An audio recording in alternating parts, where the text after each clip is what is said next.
태풍 다나스가 지나갔습니다. 어젯밤에 무시무시하셨죠. 저는 지금 김해에서 살고 있는데 얼마나 바람이 불고 또 창틀이 얼마나 우러제치던지 지난밤에 아주 시끄러웠습니다. 그러나 다 지나가 버렸습니다. 다나스.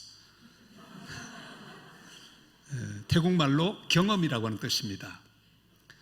여러분, 우리는 인생의 경험을 많이 하고 살았는데 그 경험의 대부분은 풍랑에 관한 경험입니다. 고난의 경험, 넘어진 경험, 배고픈 경험, 억울했던 경험, 이런 경험들 참 많이 했습니다.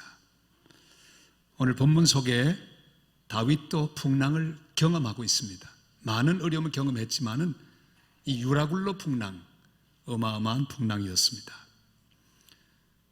바울이 경험했던 그 풍랑을 우리도 경험하고 우리 대한민국도 경험하고 있습니다. 심각한 풍랑. 그래서 바울의 배가 난파선이 된 것처럼 우리 대한민국도 지금 막 난파선이 되고 있는 모습을 보고 있습니다. 사전 찾아보았더니 난파선의 정의가 이렇습니다. 항해 중 폭풍우 따위로 부서져 순항 기능을 잃어버린 배, 그게 난파선입니다. 방향을 잃어버리고 동력을 잃어버린 배. 우리 대한민국도 지금 참 어려움이 큽니다. 2017년 출생아가 35만 명인데 올해는 31만 명으로 줄었습니다. 반대로 29만 명 죽었는데 2017년에는 올해 31만 명이 넘었습니다. 그러니까 태어나는 사람보다 죽는 사람의 수가 지금 많아지고 있습니다. 앞으로 이렇게 되면 어떻게 될까요? 통계학자들이 딱 통계를 냈는데 2067년 되면 65세 인구 비율이 46.5%. 이렇게 되면 희망이 없습니다. 여러분이 길을 가다가 만나는 두 사람 중에 한 명은 다 어르신들입니다. 경제도 난파선이 되었습니다. 정치도 난파선이 되었습니다. 외교도 그렇습니다. 아베가 저렇게 지금 또 호령을 하면서 우리를 괴롭게 하고 있습니다. 해법이 보이지 않습니다. 난파선 같은 그런 모습으로 이렇게 진행되고 있는 모든 현실을 우리는 바라봅니다. 정치 문제, 경제, 사회 이런 모든 걸 보기 이전에 우리 개인 하나하나도 보면 수많은 난파선 같은 상황을 우리는 만나게 됩니다. 앞이 보이지 않습니다. 위기가 우리 앞에 닥쳐왔는데 벗어날 수 있는 대책이 없습니다. 도와줄 사람도 없고 방향 잡을 방법도 없습니다. 바울은 오랫동안 지금 유라굴로 풍랑을 만나고 해와 달을 보지 못한 지가 여러 날 되는 난파선 위에 올라 있었습니다. 276명 모두 밥도 먹지 않고 있습니다. 양식이 없어 안 먹는 게 아니라 희망이 없어서 절망하니까 밥이 목에 들어가지 않았습니다. 성남 폭풍은 배를 난파선으로 만들었습니다. 배만 부순 게 아니라 거기 타고 있는 사람들의 희망을 몽땅 다 부셔버렸습니다. 그런데 이 난파선에도 희망은 있었습니다. 다 절망하고 있는데 희망을 말하는 사람이 있었습니다. 다 포기하고 있는데 포기하지 말라고 선포하는 사람이 있었습니다. 그의 이름은 바울입니다. 그는 로마로 압송되는 죄수입니다. 그러나 죄수의 신분과는 상관없이 난파선의 유일한 희망이 되었습니다. 그 안에 사람이 많이 타고 있습니다. 돈 많은 선주도 있었습니다. 희망이 아니었습니다. 배를 아주 운행하는 기술을 가진 선장도 있었습니다. 아무런 대책이 없었습니다. 권력을 가진 로마 백부장도 있었는데 대책이 하나도 없었습니다. 오직 주님에게 사로잡힌 바울만 그 난파선의 희망이었습니다. 난파선의 희망이 어떻게 시작될까요? 오늘 이렇게 하나님의 음성이 들려옵니다. 바울아, 두려워하지 말라. 우리 한번 24절 말씀을 다 같이 읽겠습니다. 바울아, 두려워하지 말라. 네가 가이사 앞에 서야 하겠고 또 하나님께서 너와 함께 항해하는 자를 다 네게 주셨다 하였으니 아멘. 바울이라고 무슨 희망이 있는 게 없습니다. 똑같은 상황입니다. 풍랑의 고통을 같이 당하고 있고 아마도 멀미도 같이 하고 있었을 것입니다. 바울도 웩웩 토하고 있었을 것입니다. 그러나 차이가 있습니다. 미친 풍랑 치던 어젯밤에 그는 하나님의 음성을 듣고 있었습니다. 이게 다른 거예요. 하나님이 두려워하지 말라고 말씀하셨습니다. 반드시 해야 할 미래의 사명에 대하여 말씀하셨습니다. 그것을 위하여 함께 하실 것이라고 확증해 주셨습니다. 그리고 바울 때문에, 바울이 가진 소망 때문에, 바울이 가진 사명 때문에 같이 여행하던 자들도 안전할 것이라고 주님이 말씀해 주셨습니다. 하나님의 말씀은 진실입니다. 요즘 잘 쓰는 말로 팩트는 그것밖에 없습니다. 진실을 아는 사람에게는 희망이 생깁니다. 1945년 8월 15일 일본 천황이 항복 선언을 했습니다. 그 선언을 들은 사람들 모두 다 밖으로 길길이 뛰면서 나왔습니다. 대한 독립 만세를 외쳤습니다. 여러분, 진실을 알면 희망이 폭발합니다. 그러나 저 산골에 살고 있는 시골 사람들은 아무것도 몰랐습니다. 라디오도 없었기 때문입니다. 그들은 여전히 암울한 가운데 8월 15일 아침을 맞았습니다. 알고 알지 못하고는 그렇게 차이가 있습니다. 2차 대전 마지막에 연합군이 놀만디 상륙작전을 감행했습니다. 그런데 BBC 방송을 미리 듣고 있던 사람들, 이불을 듣고 있던 사람들, 이미 오기 전에 올 것을 알고 있었습니다. 그리고 그들은 밖으로 나가 길길이 뛰며 즐거워했습니다. 그들이 한 말은 뭡니까? 그들이 왔다! 연합군이 왔다는 거예요. 여러분, 사실을 알고 있는 자, 듣고 있는 자는 희망이 생깁니다. 그리고 그 희망에 사로잡힙니다. 이 땅의 소리는 모두 절망적인 소식뿐입니다. 안 된다는 소식밖에 없습니다. 예수님 때도 마찬가지지요. 로마의 압제 소식, 헤롯의 폭정 소식, 점점 강성해지는 로마를 보면서 유대인들은 절망합니다. 그런데 베들레헴 들판에서 들려오는 하늘나라 방송국의 선포가 있었습니다. 천사가 이르되 무서워하지 말라. 보라, 내가 온 백성에게 미칠 큰 기쁨의 좋은 소식을 너희에게 전하노라. 오늘 다윗의 동네에 너희를 위하여 구주가 나셨으니 곧 그리스도 주시니라.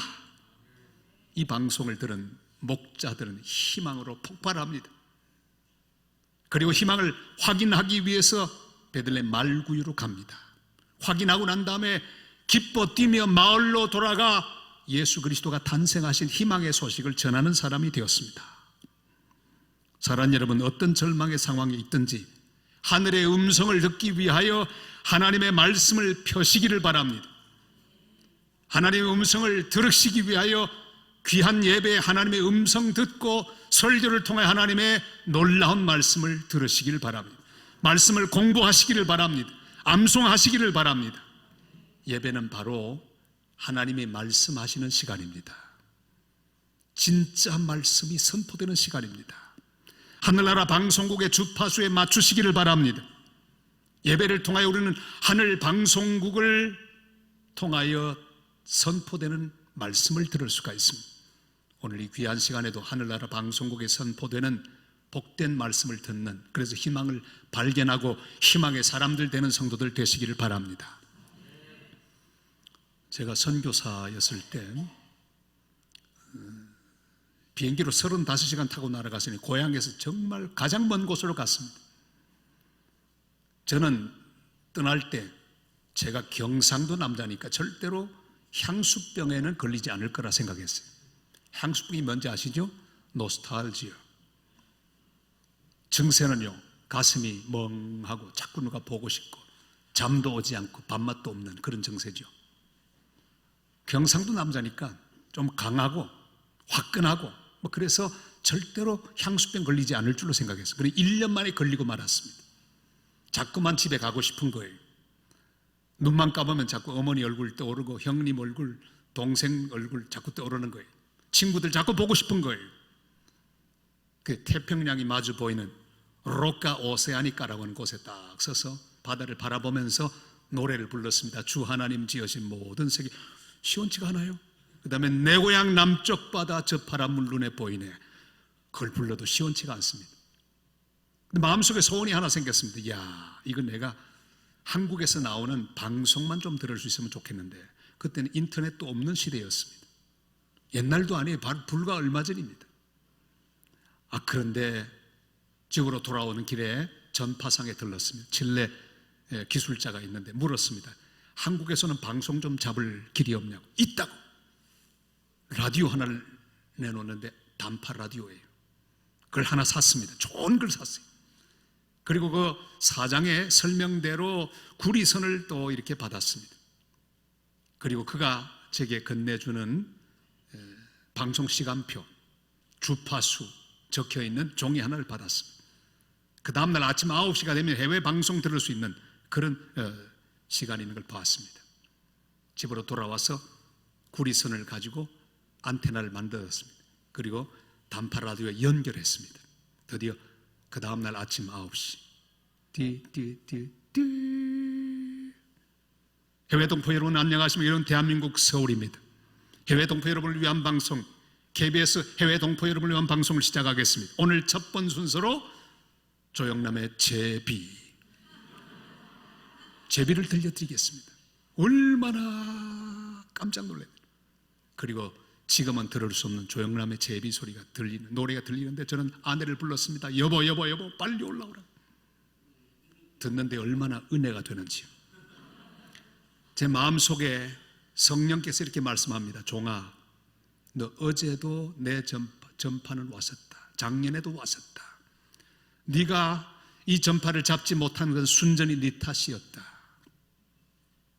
라디오가 준비 안 됐고 안테나가 준비 안 됐고 주파수를 맞추지 않았기 때문에 그렇다. 나는 지금도 너에게 말하고 있느니라. 내가 생방송으로 말하는 소리를 듣거라. 하나님의 음성이 마음에 들려오는데 얼마나 큰 은혜가 되는지. 사랑하는 여러분, 주님은 말씀하시는 분이십니다. 지금도 말씀하고 있습니다. 생방송으로 말씀하고 계십니다. 하나님의 음성을 들으시기를 바랍니다. 뉴스를 너무 열심히 듣지 마시기를 바랍니다. 너무 많이 신문을 묵상하지 마시기를 바랍니다. 하나님의 말씀을 묵상해야 합니다. 선포되는 하나님 말씀을 듣고 거기서 희망을 발견해야 합니다. 왜냐하면 하나님 말씀만 진리이기 때문입니다. 아까 우리 찬양할 때도 그랬죠. 하나님 말씀이 진실, 진리, 말씀에만 붙들려 살게 해달라고 찬양했습니다. 오늘 이 귀한 예배, 우린 진리이신 하나님의 말씀을 붙드는 시간이 되어야 합니다. 말씀 속에서 하나님이 주시는 희망을 발견하고 그 희망으로 살아가는 복된 하나님 백성들 되시기를 바랍니다. 주님은 우리에게 말씀하십니다. 안심하라. 여러분, 세상에 난무하는 가짜 뉴스를 믿지 마십시오. 요즘 가짜 뉴스가 너무 많아요. 망한답니다. 안 된답니다. 박살난답니다. 별의별 소리가 다 있습니다. 여러분, 믿지 마세요. 가짜 뉴스를 믿지 말고 하나님 말씀을 믿으시기를 바랍니다. 하나님 말씀합니다. 22절 말씀 우리 같이 한번 읽을까요? 내가 너희를 구원하노니 이제는 안심하라. 너희 중 아무도 생명에는 아무런 손상이 없겠고 오직 배뿐이니라. 아멘. 안심하라 말씀하십니다. 여러분, 걱정하지 마세요. 건강 염려증에도 빠지지 마시기를 바랍니다. 조금 불편하다고 죽는 게 아닙니다. 여러분, 하나님이 우리를 살게 하시는 그날까지 우리는 살 것입니다. 자식들 전화해가지고는 자꾸만 머리부터 다리까지 다 아픈 이야기 하지 마십시오. 얘야 아파 죽겠다. 너 왜 자주 찾아오지 않냐? 제가 왜 그걸 아느냐? 우리 어머니가 그러셨거든요. 91살로 돌아가셨는데 90살이 되셨으면 많이 드신 거죠. 그래서 구순 축하 예배를 드렸고 집으로 올라오시는데 청계 올라오셔서 하시는 말씀이 기가 막혀.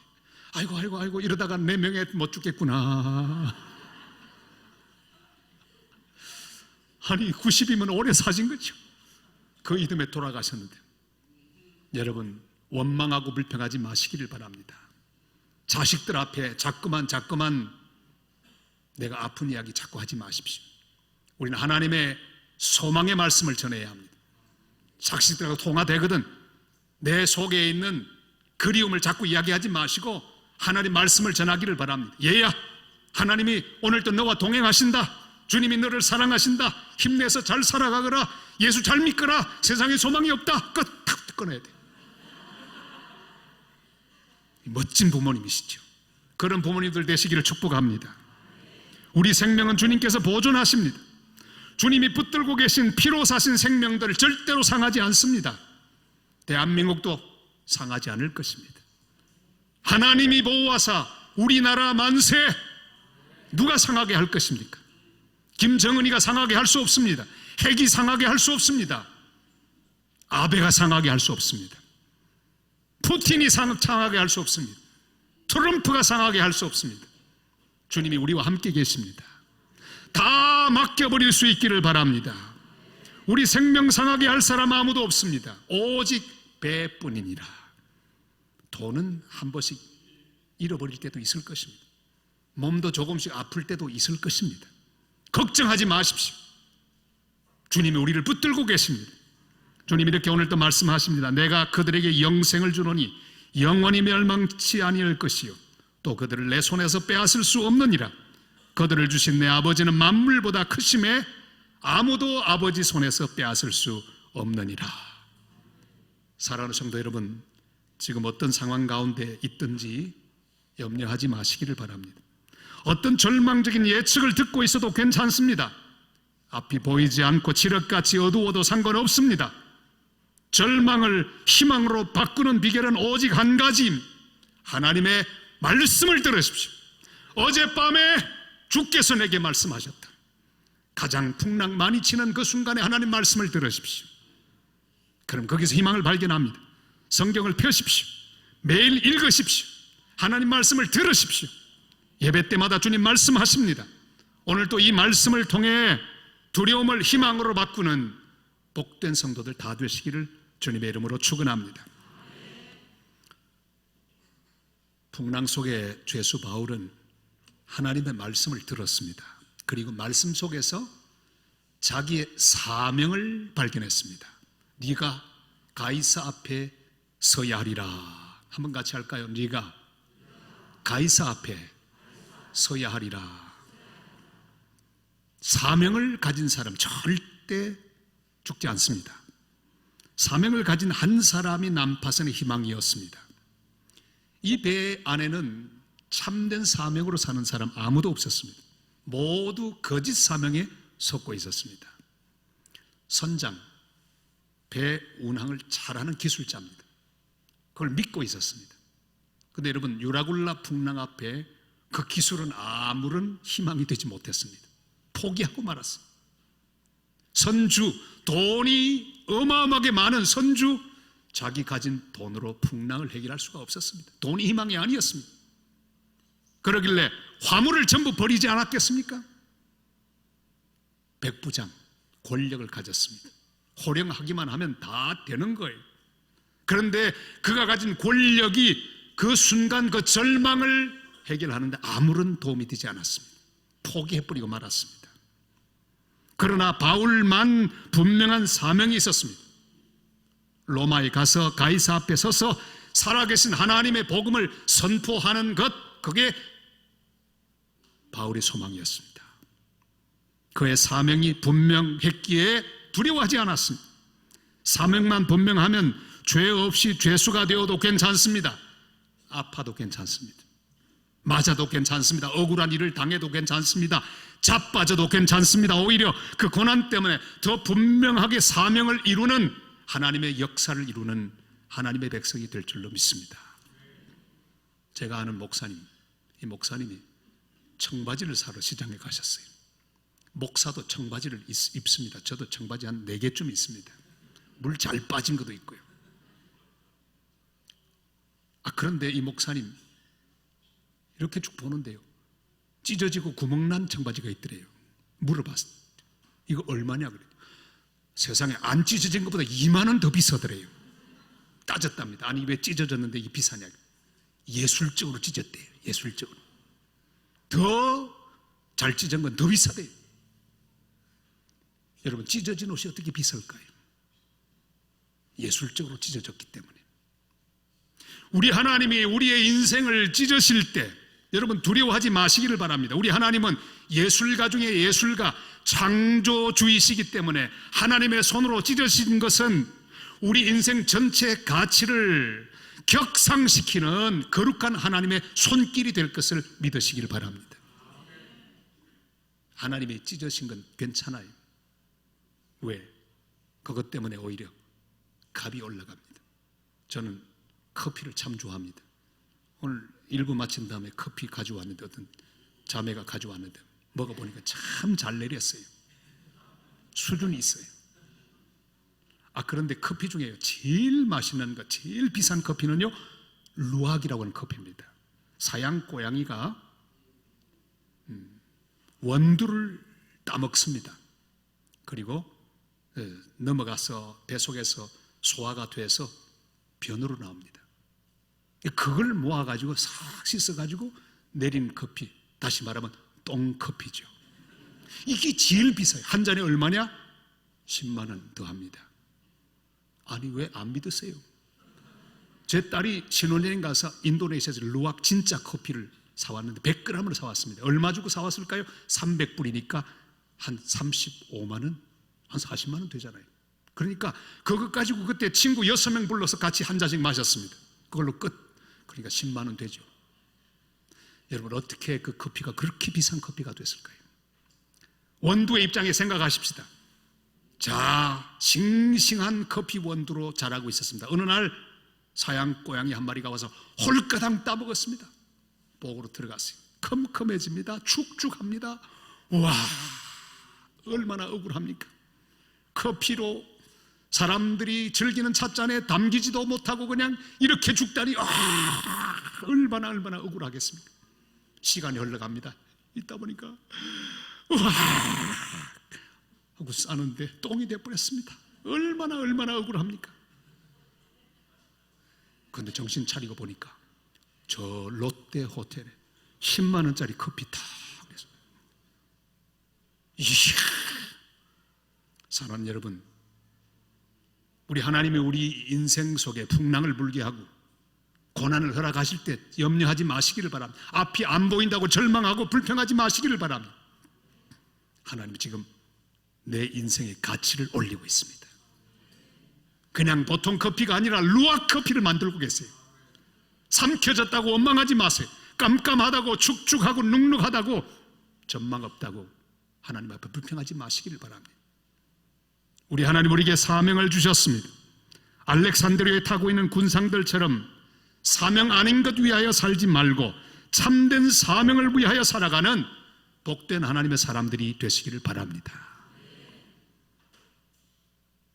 난파선의 희망은 오직 한 사람뿐이었습니다.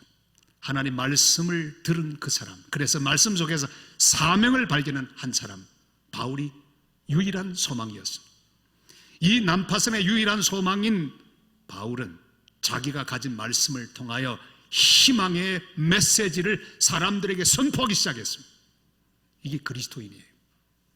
여러분, 우리는 하나님의 말씀을 받아 먹고 사명을 발견하고 거기서 발견한 놀라운 사명으로 말미암아 소망의 메시지를 사람들에게 선포해야 합니다. 그럼 이렇게 선포하죠. 반드시 한 섬에 걸리리라. 25절 26절 말씀을 다 같이 읽겠습니다. 그러므로 여러분이 안심하라. 나는 내게 말씀하신 그대로 되리라고 하나님을 믿노라. 그런즉 우리가 반드시 한 섬에 걸리리라 하더라. 아멘. 바울은 자기 속에 있는 주님께로부터 받은 희망을 사람들에게 전했습니다. 절망은 사탄에 의하여 사람들에게 전파되지만 희망은 하나님이 사랑하는 사람들 속에서 잉태되어 말씀과 함께 사람들에게 흘러넘치게 되는 것이 희망입니다. 우리는 희망을 퍼뜨리는 희망의 선포자가 되어야 합니다. 이제는 안심하라. 여러분의 자녀들을 안심시키기를 바랍니다. 돈으로 안심시키려고 하지 마세요. 나 돈 많으니까 너희들 걱정하지 마. 다 대줄게. 아이들 죽게 하는 거예요. 그러지 말고 하나님 말씀을 주세요. 하나님이 너희들과 함께 있으니 안심하라. 내가 너희를 위해 기도하고 있다. 안심하라. 사랑하는 여러분, 이 세상에 어떤 것도 우리를 안심시키는 재료가 되어서는 안 됩니다. 주님이 주장하시는 희망의 미래가 있음을 선포하는 사람이 되어야 합니다. 반드시 한 섬에 걸리리라. 모든 고난은 끝날 때가 옵니다. 모든 슬픔은 지나갈 때가 옵니다. 모든 한숨은 사라질 때가 옵니다.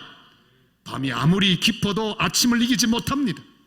겨울이 아무리 추워도 봄을 이기지 못합니다. 죽음이 아무리 무서워도 예수 안에 있는 생명을 이길 수 없습니다. 하나님 우리 대한민국을 위해서도 한 섬을 준비해 놓으셨습니다. 좋은 미래가 있을 것입니다. 나라를 위해 기도하시되 염려는 하지 마세요. 하나님이 책임지실 것입니다. 대통령이 우리 대한민국 희망이 아닙니다. 정당이 우리 희망이 아닙니다. 미국이 희망이 아니고 일본이 희망이 아닙니다. 예수 그리스도만 우리 대한민국의 희망인 줄 믿습니다. 그런 걸 하나님께 맡겨버리십시다. 우리 교회를 위한 희망의 섬을 하나님은 준비해 놓으셨습니다. 다음 세대 희망을 하나님이 준비해 놓으셨을 것입니다. 아무것도 염려하지 말고 부지런히 다음 세대를 위하여 기도하고 투자하시기를 바랍니다. 지난주에도 우리 주일학교를 위해서 다 쿠키를 사주신 오늘은 과일 컵을 하나씩 다 들고 가시기를 바랍니다. 큰 거 말고 그저 다 하나 들고 가세요. 그냥 나가시는 교인이 있으면 제가 옆에 서서 눈총을 주겠습니다. 그들이 희망이니까요. 그들 속에 말씀을 가르치는 게 희망이니까요. 청년들이 살아나야 우리 교회가 희망이 있을 것이기 때문입니다. 사랑하는 여러분, 우리의 언어를 바꿔야 합니다. 비방의 말을 중단하시기를 바랍니다. 절망의 말을 담지 마시기를 바랍니다. 원망의 말, 불평의 말을 담지 마시기를 바랍니다. 항상 한 교회는 원망, 불평을 처음 바라는 한 원인자가 있습니다. 수근수근거리며 전화질하면서 이렇더라 저렇더라 말하는 그 첫 번째 사람이 있습니다. 절망을 퍼뜨리는 사람이 되지 마시기를 바랍니다. 우리는 바울처럼 희망의 말을 전하는 사람이 되어야 합니다. 사랑의 말을 전하는 사람이 되어야 합니다. 하나님 주시는 메시지를 전하는 하나님 백성들이 되시기를 바랍니다. 이제는 안심하라. 가정을 안심시키시기를 바랍니다. 자녀들을 안심시키고 교회를 안심시켜야 합니다. 그리고 주변에 있는 사람들 안심시키기를 바랍니다. 거짓 위로로 위로하는 건 곤란합니다. 하나님 말씀으로부터 오는 진짜 위로와 진짜 소망, 진짜 격려를 선포하시기를 바랍니다. 오늘 옆에 있는 성도에게 한번 해보시길 바랍니다. 안심하십시오. 반드시 한 섬에 걸릴 것입니다. 할렐루야. 안심시키기를 바랍니다. 바울 같은 한 사람이면 충분합니다. 나 한 사람의 희망이, 나 한 사람의 경건이 수많은 사람을 희망으로 인도합니다. 불평과 분쟁과 불만의 근원이 되지 마시기를 바랍니다. 절망의 근원이 되지 마시기를 바랍니다. 한 사람 아담 때문에 모두 죄인 되고 절망에 빠졌습니다. 그러나 두 번째 아담 예수님 때문에 모두 구원받고 희망을 발견하게 되었습니다. 그런즉 한 범죄로 많은 사람이 정죄에 이른 것 같이 한 의로운 행위로 말미암아 많은 사람이 의롭다 하심을 받아 생명에 이르렀느니라. 아멘. 드디어 한 사람에게 있었던 난파선의 희망이 온 배에 퍼집니다. 선장도 포기하고 선주도 포기하고 백부장도 다 포기한 절망의 배를 희망의 사람 바울이 접수해버렸습니다. 배를 지휘합니다. 사공들이 도망가지 못하게 군인들에게 지휘했습니다. 아니, 죄수 주제, 그를 지키고 호송하는 군인들을 명령하고 있습니다. 꼼짝하지 못하고 바울의 말을 듣습니다. 하나님께 감사하며 음식을 먹도록 했습니다. 그 말을 듣고 모든 배에 있는 275명이 다 밥을 먹습니다. 닻을 끊게 하고 돛을 달게 합니다. 선장이 할 수 있는 일까지 다 지시합니다. 해안을 향해 가게 했습니다. 군인들에게 죄수를 절대로 죽이지 못하게 명령했습니다. 배 안의 모든 사람은 오직 바울의 말만 들었습니다. 입법, 사법, 행정이 모두 바울에게 굴복했습니다. 이것이 우리 대한민국의 희망입니다. 모두 하나님의 말씀 앞으로 돌아와야 합니다. 하나님께 맡기고 말씀의 원리대로 움직여야 합니다. 분쟁하지 말고 보복하지 말고 주님께로 돌아와 함께 손을 잡아야 합니다. 주님께 잡혀야 살아갑니다. 우리 모두가 이런 희망의 사람들 되시기를 바랍니다. 제가 이제 총장으로 부임한 지 넉 달 됐습니다.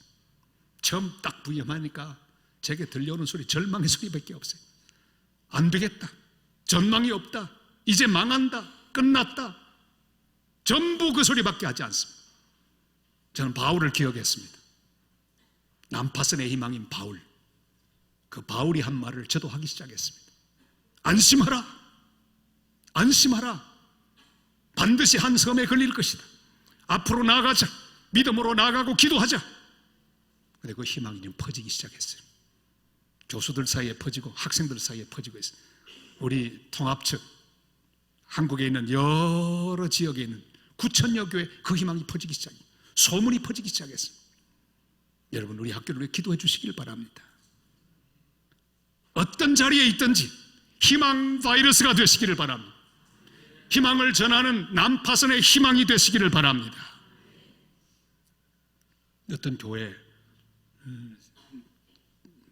청결위원회 오늘 발표됐는데 많이 좀 참석하시길 바랍니다. 그런데 이 한 교회도 목사님이 광고했습니다. 여러분, 우리 교회 창고가 너무 복잡하고 더러운데 내일 우리 날 잡아서 다 한번 청소합시다. 그랬더니 장로님, 권사님, 집사님 다 모였어요.